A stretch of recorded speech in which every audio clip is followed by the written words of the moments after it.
Hola a todos. Comenzamos otra sesión más del ciclo de conferencias online Yo me quedo en casa, organizado por la Asociación de Jóvenes Investigadores en Ciencias de las Religiones y el Observatorio de Religiones Comparadas. Soy Ana Escribano, presidenta de la Asociación Jimena, y antes de comenzar me gustaría agradecer a la organización esta iniciativa y la invitación para participar a la asociación que presido. Igualmente, quiero felicitar a todos los ponentes que me han precedido por todas esas magníficas ponencias con las que estamos aprendiendo un montón. Y así espero que también hagan con mi presentación, que versará sobre el cautiverio femenino cristiano a través de los milagros de redención de Santo Domingo de Silos. Allá vamos.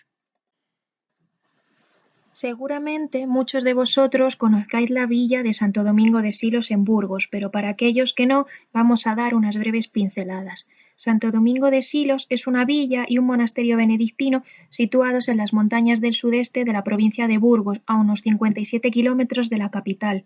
La villa, aunque hoy sigue siendo muy bella, ha perdido casi por completo el carácter de villa medieval fortificada, pues solo conserva su plaza, algunas de sus puertas y muros fuertes de la huerta monacal.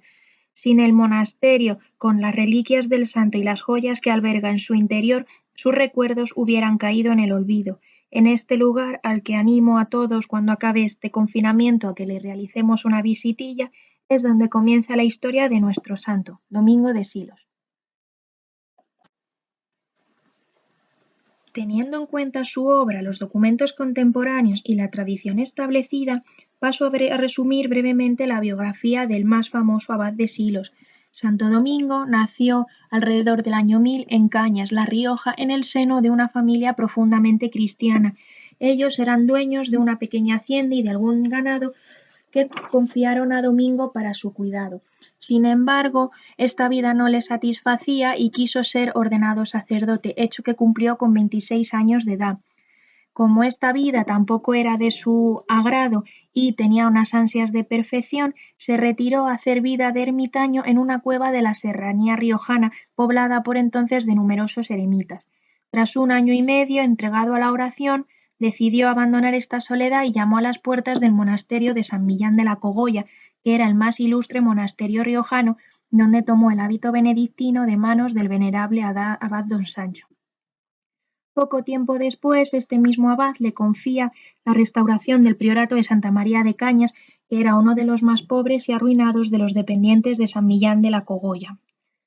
Poco tiempo después, en 1038, obtuvo el cargo de prior mayor y en 1040 tuvo un gran problema con el rey García Sánchez el de Nájera, quien acudió al monasterio con una serie de pretensiones económicas a las que Domingo se negó. En consecuencia, fue depuesto de su cargo y relegado al priorato de San Cristóbal de Tobías, desde donde escapó hasta Castilla y fue recibido por el rey Fernando I en la ciudad de Burgos, como pueden ver en la imagen que tienen en la pantalla. Fue este rey quien le llevó o le delegó a San Sebastián de Silos, que era un monasterio muy pobre en aquel momento y muy decaído, prácticamente despoblado, y la labor del santo fue magnífica, pues recuperó la hacienda, mejoró la observancia regular, reparó los edificios monásticos y los agrandó ante la afluencia de vocaciones, y también comenzó a realizar el precioso claustro románico que seguramente muchos de ustedes conocen y que hemos visto en imágenes anteriores. Otras de las acciones que podemos destacar fue que realizó trabajos como embajador real de Castilla ante Navarra, también intervino en el traslado de las reliquias de San Isidoro y San Albito y, bueno, también fue amigo y confidente de los reyes y nobles del momento. Murió el 20 de diciembre de 1073, dejando el monasterio completamente restaurado. Su fama de taumaturgo, es decir, curandero de enfermedades fatales y redentor de cautivos, con grandes e increíbles acciones tanto en vida como en muerte, crecieron en los 3 siglos siguientes gracias a los corpus documentales que muestro en pantalla. Pocos años después de la muerte de Domingo de Silos, el abad Fortunio, su sucesor, encomendó la tarea de escribir la Vita Dominici Silensis al monje Grimaldo, quien había sido contemporáneo a Domingo, y le mandó redactar este primer corpus en latín después del año 1088. La Vita Dominici se convirtió en la obra geográfica española más importante de los siglos XI, XII y XIII por tratarse no solo de la vida y obra de Santo Domingo, sino por ser una pieza fundamental para el conocimiento de la historia, tanto política, social como religiosa, del momento. ¿Cuál era la finalidad de esta obra? Pues principalmente sostener y extender el culto de Domingo y al mismo tiempo concienciar a la comunidad de que disponía un patrono, un protector que era mediador de Dios y que ayudaba a los más necesitados. Es una obra que presenta 3 volúmenes con un total de 138 milagros. Y podemos destacar que en esta obra priman los milagros taumatúrgicos, donde aparecen curaciones muy variadas realizadas a gente de distinta condición social, sexo y edad. Entre las curaciones podemos destacar cegueras, epilepsias, leprosos, sordomudos, jorobados e incluso curaciones realizadas contra los endemoniados.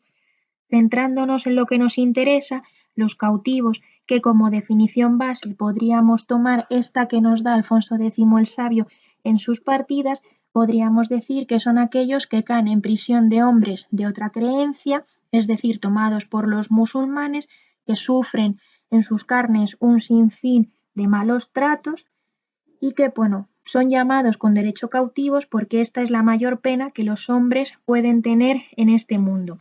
En este libro aparecen varias liberaciones de cautivos. En el libro 1 aparece una, en el libro 2 aparecen 3 liberaciones y en la tercera parte de la obra aparecen 4. Pero todos los cautivos que se redimen en esta obra son varones. La siguiente obra, La vida de Santo Domingo de Silos, realizada por Gonzalo de Berceo, simplemente decir que Berceo, monje del monasterio de San Millán, hacia el año 1236 tradujo al verso castellano lo que Grimaldo había escrito en latín. Sin embargo, es una pena que la copia que debió de usar el autor para esta obra estuviese completa, pues falta más de la mitad del segundo libro y todo el tercero. Hay omisiones, cambios en el orden de los milagros, algunas inserciones y algunos nuevos datos que complementan los milagros anteriormente señalados. Pero vuelvo a decir que en este libro tenemos 3 milagros de cautivos, pero todos son varones.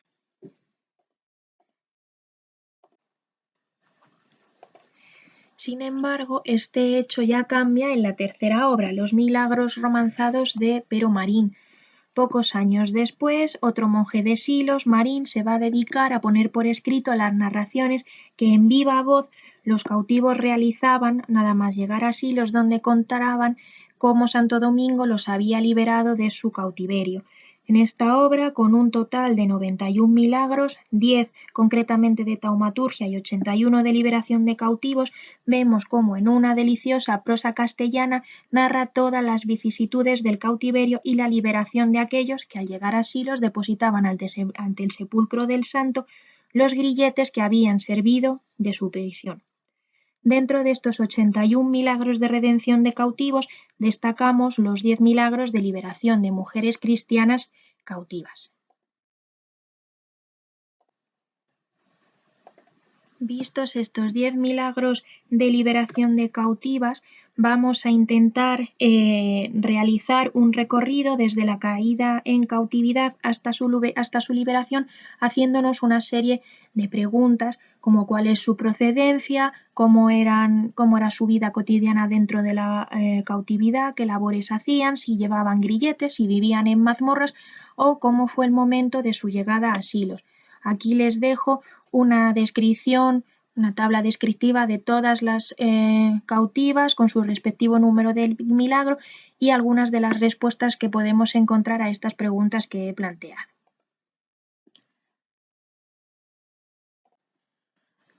A las preguntas cuál era su procedencia, qué hacían cuando fueron tomadas o cómo fueron cautivadas, podemos decir que las cautivas cristianas podían caer bajo poder musulmán de múltiples formas, tomadas como botín de guerra tras la conquista de una ciudad, capturadas tras acciones piráticas, ya fuera mientras viajaban por el Mediterráneo o por incursiones y racias realizadas contra las ciudades costeras, u otra forma de caer en el cautiverio que tendría que ver más con el azar era la detención por parte de los almogávares que realizando aceifas por todos los territorios fronterizos buscando botín, Prendían a las mujeres que se encontraban realizando tareas agrícolas o viajando entre ciudades y no tenían posibilidad ni de defenderse ni de ponerse a salvo.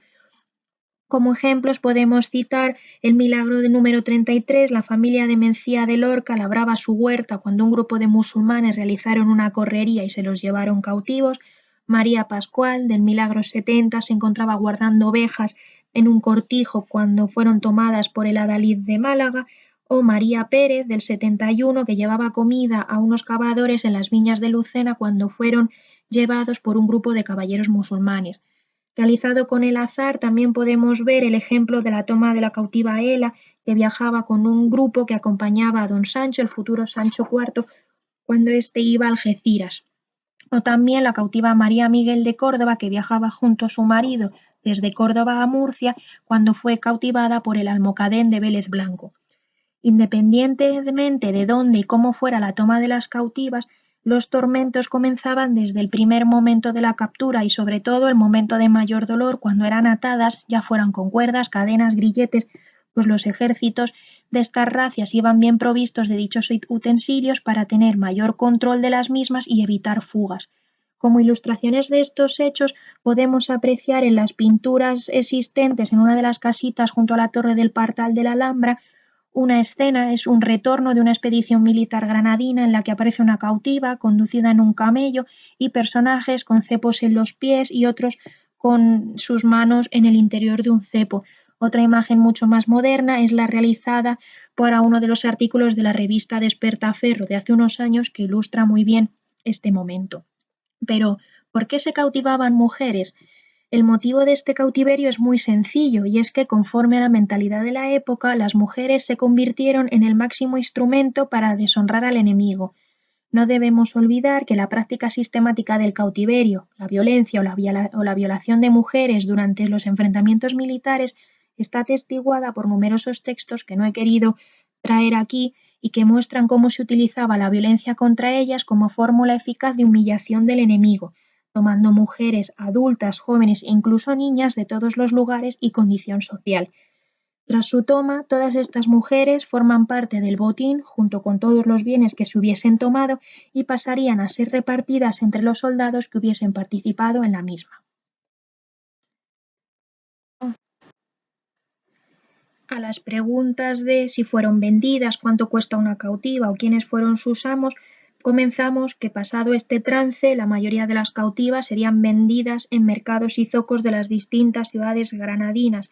Estos negocios de compraventa de cautivos eran realizados por mercaderes especializados que en estas ciudades del sur peninsular tenían comercios y mercados exclusivos.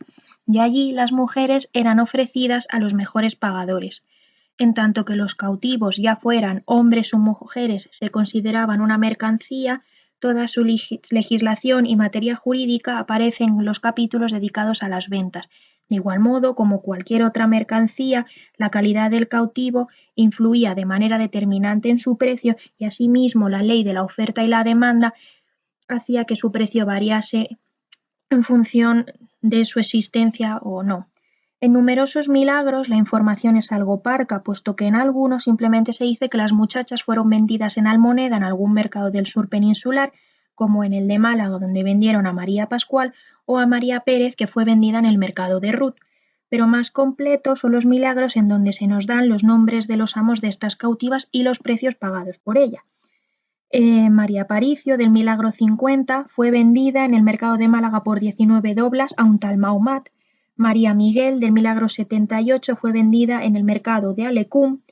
O María Pérez de Córdoba, del milagro 79, fue vendida en el portal de Jerez a un moro de Berbería.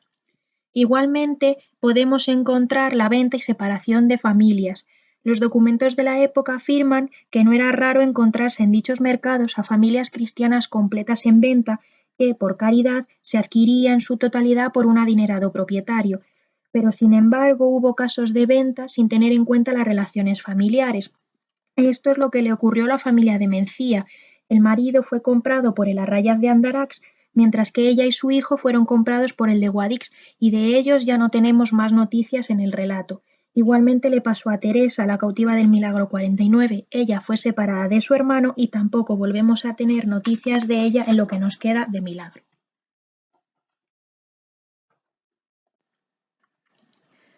A la pregunta de cómo era su vida cotidiana dentro de la cautividad, tenemos dos situaciones muy distintas. Por un lado, aquellas a las que yo he denominado cautivas de hierro, que son aquellas mujeres cuyo fin fue el duro trabajo y una mala vida, y las cautivas de oro, cuya vida se inscribe dentro del boato de los harenes musulmanes.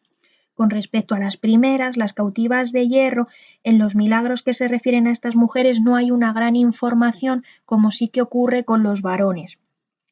Pero las mujeres deberían de hacer todo tipo de labores, ya fueran en el campo o domésticas. Por ejemplo, María Pérez de Córdoba, del Milagro 79, nos dice que molía trigo y mijo todos los días y que apenas la daban de comer. Pero por su parte, en el Milagro 50, una de las cautivas que oye la voz de Santo Domingo cree que son sus amos que la llaman para seguir trabajando. Ella se queja ante María Aparicio diciendo: «Ay mezquina, en mal punto nací, que ahora que nos acabamos de echar ya me llaman para que haga los mandados». Y esto nos demuestra que trabajaban duramente, tanto de día como de noche. En el otro caso, en el de las cautivas de oro, podemos encontrar un caso realmente interesante. La cautiva del Milagro 76, Catrina de Linares, fue tomada por el hermano del rey de Granada, Mahomet Abençal, y este la llevó primero al Alcázar de Granada y de allí a una casa apartada en la ciudad. Con su amo pasó un largo tiempo, concretamente 4 años, y tuvo 2 hijos con él. Esta cautividad es muy distinta a la anterior, pues su vida se sitúa en casas o palacios mucho más confortables, sin tener que trabajar, siendo su única labor la de entretener y agasajar, ya fuera a reyes o nobles granadinos, convertirse en su concubina y convivir con el resto de mujeres de la casa del harén, como le ocurrió a Caterina, quien encontró allí a otras mujeres cristianas con las que finalmente escapará. Estas mujeres llevaban grilletes, pues centrándonos en las cautivas de hierro, que de ahí proviene este nombre, en todos los milagros se señalan que ellas sí que llevan algún tipo de instrumento que les dificulta una total libertad de movimiento. Sobre todo, algunas de ellas estaban fuertemente maniatadas de pies y manos, como el grupo de cautivos del capítulo 18 que dicen que tienen hierros en los pies y esposas en las manos. Santa Ela y su compañero cautivo del Milagro 90 nos dicen que llevaban grandes hierros en los pies y cepos en las gargantas, que llevaron consigo hasta que en Lucena se los retiró un herrero. Muy similar son las noticias dadas por María Pérez de Córdoba, que dice que en la misma noche que llegó a la casa de sus amos fue metida en hierros y no se pudo librar de ellos hasta que después de llegar a tierras cristianas se los sacó un herrero.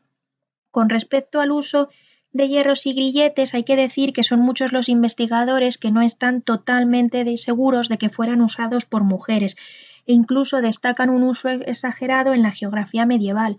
Sin embargo, aparte de la información que nos brindan estos milagros de Santo Domingo, como los de la Virgen de Guadalupe, la documentación de finales del XV y prácticamente toda la del siglo XVI en adelante, nos confirman su uso también para mujeres, pero es una de las cuestiones del cautiverio sobre las que hay que seguir investigando. ¿Estas cautivas vivían en mazmorras?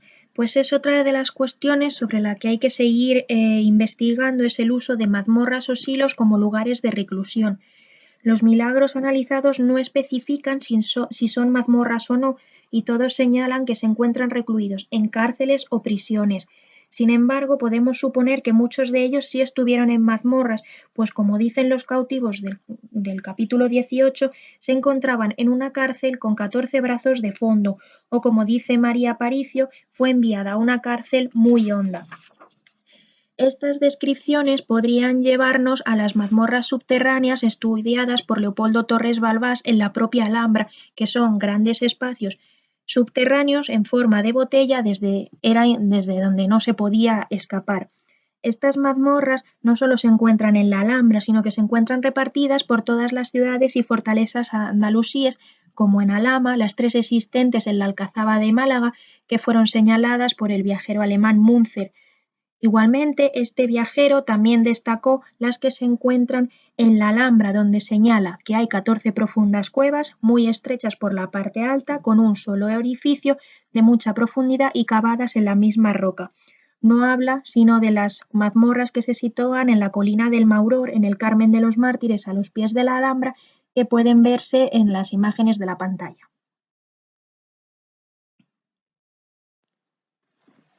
¿Cuánto tiempo estuvieron en cautividad? Pues es una de las cuestiones más difíciles de rastrear, tanto en los milagros de redención como también en la documentación del momento. Decir que como cada cautiverio es un mundo, es distinto a otro, no hay un tiempo exacto. Se puede variar entre días hasta años. María Aparicio del Milagro 50 estuvo 10 meses recluida en un lugar, pero luego en una cárcel estuvo 2 años y 3 meses. María Pérez estuvo 13 días en un pajar hasta que fue vendida a otros amos y con ellos estuvo 1 año. Y el más duradero, sin duda, es el de Caterina de Linares, quien pasó con su amo 4 años, periodo en el que tuvo 2 hijos con él. ¿Se convirtieron al Islam durante este tiempo? Es una pregunta fácil de responder. Rotundamente no. ¿Por qué? Porque es su inquebrantable fe la que permite la intercesión del santo y su posterior liberación. Pero, sin embargo, sí que encontramos en algunos de ellos la intención que tienen estos amos de convertirlas al Islam. Así aparece recogido en el milagro número 18, donde los dueños de un grupo de cautivas les dan malas penas, con azotes incluidos, y les hacen pasar gran hambre para que así estos se conviertan al Islam. Un caso contrario es el ocurrido en el milagro de Caterina de Linares, del milagro 76, donde nos encontramos una conversión desde el Islam al cristianismo. Caterina, quien a pesar de ser concubina del hermano del rey de Granada nunca se convirtió al Islam, sus hijos sí que fueron criados en el seno de esa religión. De hecho, en los ruegos que ella le hacía al santo durante todas las noches, le pedía perdón por ese pecado cometido, prometiéndole distintos ayunos y una peregrinación descalza hasta su monasterio si les concedía la libertad. Fue su gran fe la que hizo que el santo le diera la libertad, pero le pidió que cuando fuera libre bautizara a su hijo menor en el propio monasterio, como finalmente hizo. ¿Cómo liberaba Santo Domingo a estas cautivas? Pues vuelvo a repetir, es la gran devoción que tienen ellas en Santo Domingo la que permite que el santo interceda por ella y las libere.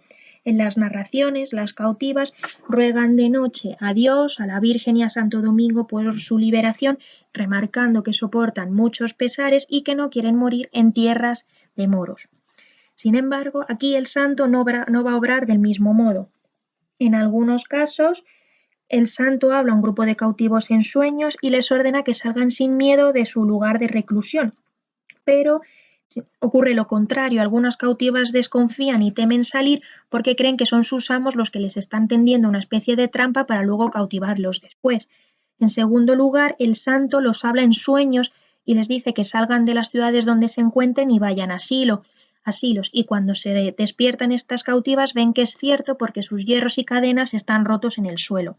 En otros casos, la voz del santo retumba entre las paredes y las mazmorras para informarles de que se ha producido su libertad.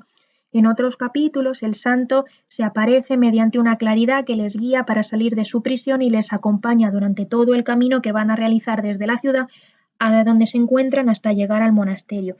Y sin embargo, algo que no aparece en estos milagros de cautivas, pero sí que se da entre los de varones, es que el santo se personifica en los lugares de reclusión y habla allí con los cautivos presentes.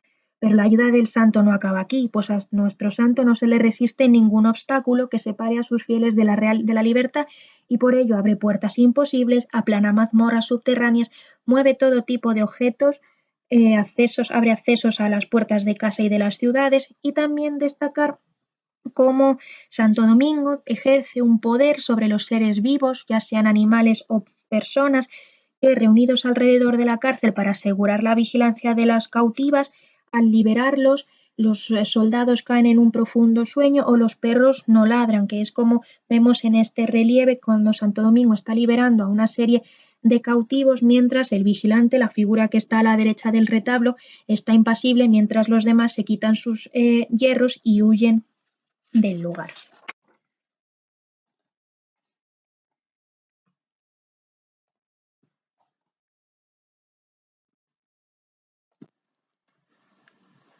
¿Cómo fue su llegada al monasterio de Silos? Pues los milagros concluyen cuando todas las cautivas acuden al monasterio a dar gracias por su liberación, ya sea de un modo voluntario o por un mandato personal de Domingo, y dejan allí como esvotos las cadenas y los grilletes. Esto es un hecho fundamental, porque allí en el claustro del monasterio o en el monasterio en sí, ellos dan de viva voz, cuentan su relato, la intercesión de Santo Domingo y con sus grilletes dan la autenticidad de la historia y del relato. Y digo finalmente, llegaron ellas con sus fierros al monasterio de Silos, porque si lo visitamos en la actualidad, en la capilla de la iglesia de San Esteban podemos comprobar que aún cuelgan muchos de estos grilletes. Señalar que debió de haber muchísimos más, pero se han ido fundiendo a lo largo de los siglos para construir las verjas de la iglesia y también las que protegen la urna de las sagradas reliquias de Domingo. Para concluir esta breve charla, quiero destacar que no es fácil encontrar respuestas a muchas de las preguntas que hemos planteado a lo largo de esta exposición para buscar el posible recorrido y vida cotidiana de estas mujeres cristianas según los milagros de Santo Domingo de Silos. No obstante, aunque nos encontremos ante una literatura geográfica muy criticada por algunos investigadores por su falta de credibilidad, quiero remarcar unas palabras de María Eugenia Díaz Tena que comparto con todos vosotros. Y es que, aunque en ellos se mezcle la ficción con la fábula y la realidad, hay que saber separar el grano de la paja y así encontrar en estos milagros pequeñas pildoritas de historia envueltas en el caramelo de la maravilla. Con estas palabras cierro mi intervención. Espero que os haya parecido interesante y que hayáis aprendido un poquito más sobre la figura de Santo Domingo de Silos. Volver a agradecer a la Asociación de Jóvenes Investigadores en Ciencias de las Religiones y al Observatorio de Religiones Comparadas la magnífica iniciativa y un saludo para todos y muchas gracias por vuestra atención.